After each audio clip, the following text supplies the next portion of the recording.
Look at this medical chart. If you map the physical trauma of a typical lifetime, you might see a broken arm or a few stitches. Case File 8 from the desk of Dr. Tennelius documents something entirely different.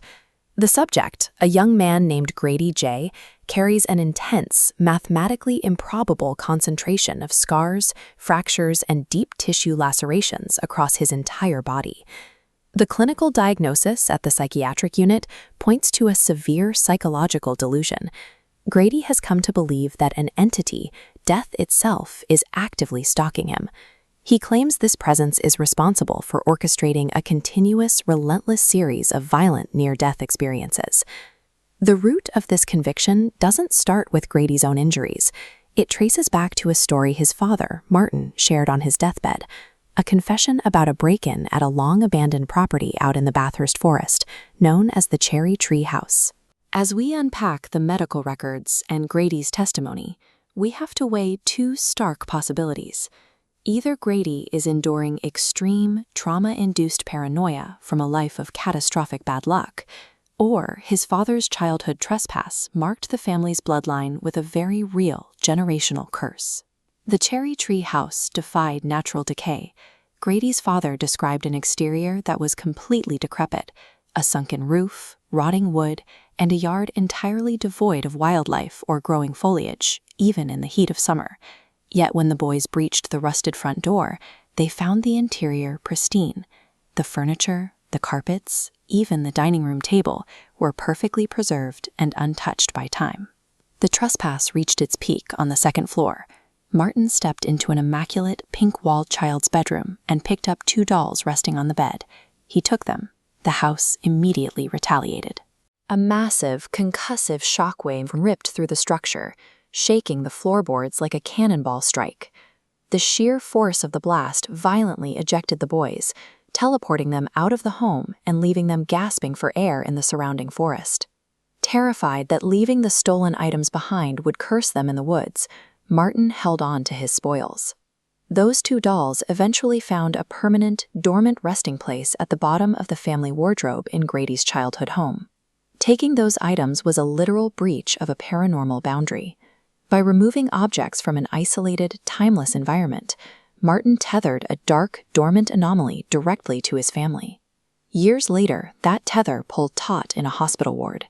As Martin lay dying, young Grady watched the physical environment of the room break down. The surrounding colors desaturated into stark grays and whites. The medical sensors flatlined, and the ambient light was aggressively absorbed by an incoming force. A shape darker than the unlit room began to form directly above his father's bedhead. It manifested as a towering, 7-foot-tall silhouette with large black wings, composed entirely of pitch-black static that completely consumed the light.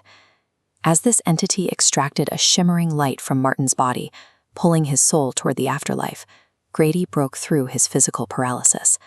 From a forced silence, the child screamed a single word: "No." The departure stopped. The entity paused its work, slowly rotated its massive upper body, and aimed its featureless face directly at the child. Grady's scream forced a pause in a cycle of nature. By demanding to be heard, he moved from being a witness to a participant, drawing the entity's focus into his own timeline. This diagram illustrates a theory embedded in Dr. Tennelius's case notes, the Purgatory Protocol. It suggests the entity is deliberately orchestrating blunt physical trauma to force Grady to violently cross the threshold from the living world into limbo, using near-death states as a channel for communication. We can track this through concrete data points in his childhood. First, Grady is violently thrown from a speeding car, sliding face first across asphalt and exposing bone.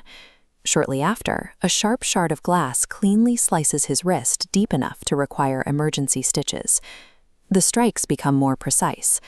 On a flying fox at a local park, his sister falls, crushing his chest and forcing the air from his lungs. As Grady blacked out from asphyxiation, he didn't experience empty darkness. Instead, a surge of colorful, cosmic stardust flooded his unconscious mind, holding him in a suspended state.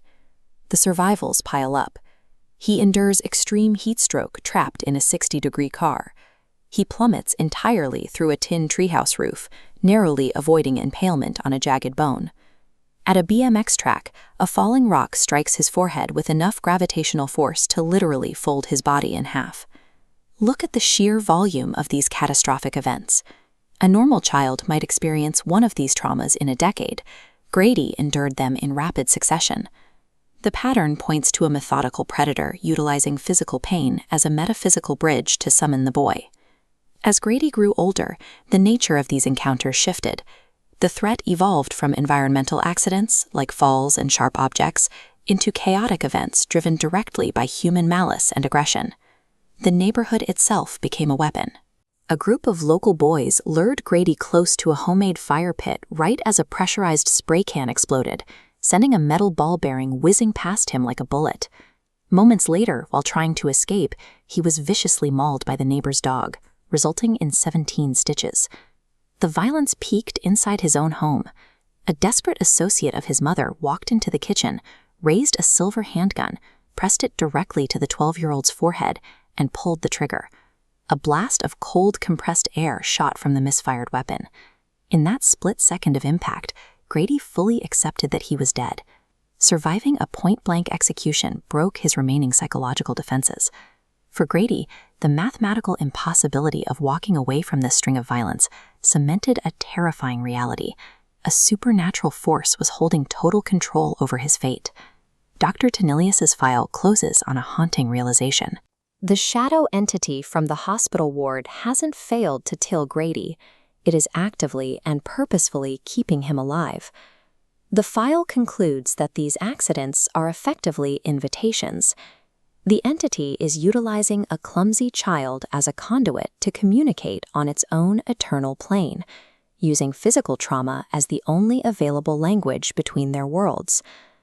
The psychological toll of Case File 8 rests in the nature of Grady's survival. He is being preserved to serve as a witness to a force that watches us from the shadows, tethered to an entity that refuses to let him go.